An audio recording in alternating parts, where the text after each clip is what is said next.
mbokk yi ñoo ngi leen di nuyu ñu déglu Pape Sidi Fall mu résumé ñu actualité bi ànd ak nag ñun ñoo amal ay coppite ci wàllu kàddu gi. asalaamaaleykum sama gars j'espère que vous allez bien. tey 168 doomi Sénégal dinañ dellu si waat ci réew mi Barça wala Barsaq la woon finalement dañ leen di rapatrier Maïmouna Dièye maire Padoua ba wàcc nañ ko ak contrôle judiciaire maire Parcelles ba Djibril Sané moom ñu ngi koy gën a suuxal ndax dañ koy tuumaal ne moom Djibril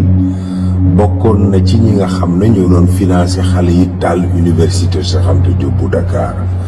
loi 2001 ba Abdoulaye Wade dugaloon ci constitution bu Sénégal daw na ba dab Karim Wade ndax moom ñaari nationalité la am boo sàgganul du mën a nekk candidat parti démocratique sénégalais. Ousmane Sonko kan moo ko nar a wutu plan B wala plan A waa Pastef fa nga koy